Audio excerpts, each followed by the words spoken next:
আসসালামু আলাইকুম। এই মুহূর্তে তোমরা যারা ভিডিওটি দেখছো তোমাদের উদ্দেশ্যে বলবো ভিডিওটি শুরু থেকে একদম শেষ পর্যন্ত দেখতে থাকো। ইনশাআল্লাহ ভিডিওটি প্রত্যেকের কাজে লাগবে।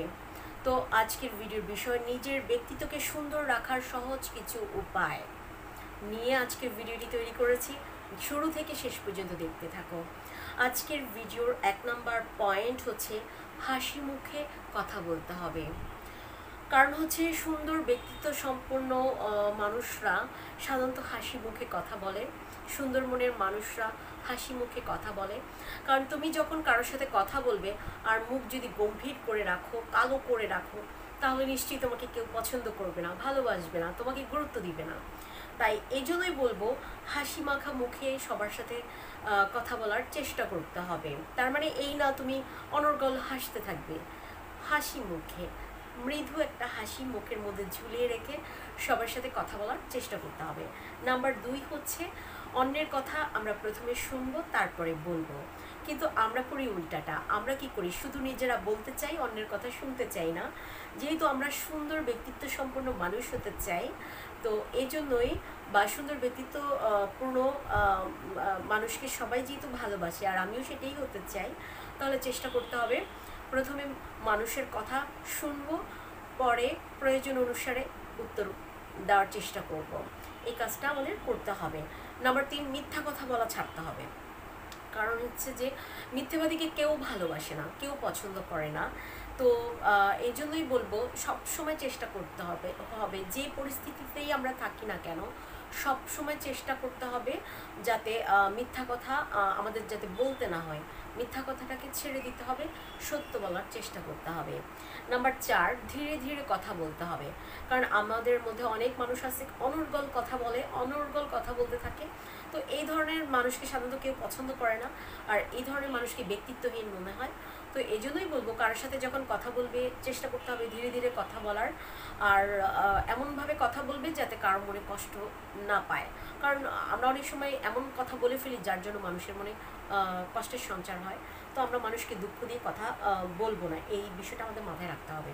নাম্বার 5 হচ্ছে যে বিষয়টা আমি কম জানি বা একেবারেই ধারণা নেই সেই বিষয় নিয়ে আমরা তর্কে জড়ানো থেকে আমাদের প্রত্যেককে বিরত থাকতে হবে। কারণ হচ্ছে যে অনেক মানুষ আছে যে তর্কে জিততেই হবে, সে বিষয়ে জানুক বা না জানুক অনর্গল সে বিষয়ে তর্ক করতেই থাকে।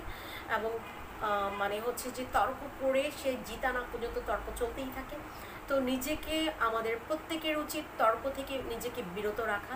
কারণ আমরা মানুষ, আমাদের সব বিষয়ে খুব যে আমরা জানবো এমনটা নয়। তো যে বিষয়ে আমাদের ধারণা কম সে বিষয়ে আমরা চেষ্টা করব তর্কে না জড়ানোর জন্য। নাম্বার 6, রাগ নিয়ন্ত্রণ করা।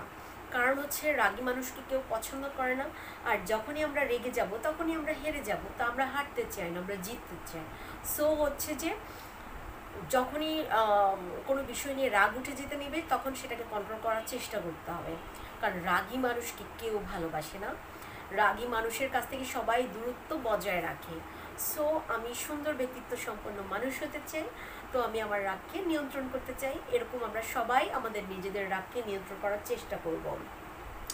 নাম্বার 7 হচ্ছে কথা দিয়ে কথা রাখার চেষ্টা করতে হবে। কারণ আমাদের সমাজে অনেক মানুষ আছে কথা দিয়ে কথা রাখে না। তো যে কথা দিয়ে আমরা রাখতে পারবো না সে কথা আমরা কেন দিব? আর যেহেতু কাউকে কথা দিয়ে যদি আমরা ফেলি, অবশ্যই সেটা যে কোনো অবস্থাতেই হোক সে কথাটা আমাদের রাখার চেষ্টা করতে হবে।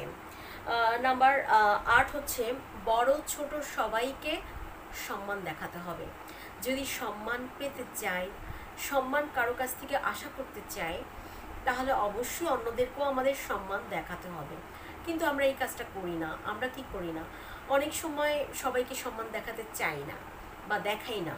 তো এই কাজটা আমরা কখনোই করব না। কারণ কাউকে আমরা সম্মান করি না, যে ব্যক্তিকে আমরা সম্মান করি না তার কাছ থেকে নিশ্চয়ই সম্মান আমরা আশা করতে পারবো না। তো আমরা যেহেতু সুন্দর ব্যক্তিত্ব সম্পন্ন মানুষ হতে চাই, তো এই পয়েন্টগুলো অবশ্যই আমাদের ফলো করতে হবে। নিজের মধ্যে কোনোটা কমতি থাকলে সেটা ইমপ্রুভ করতে হবে। তো আজকের ভিডিও এ পর্যন্তই। আমি জেসমিন রত্না তোমাদের পাশে ছিলাম, আছি, সব সময় থাকবো। আল্লাহ হাফেজ, আসসালামু আলাইকুম।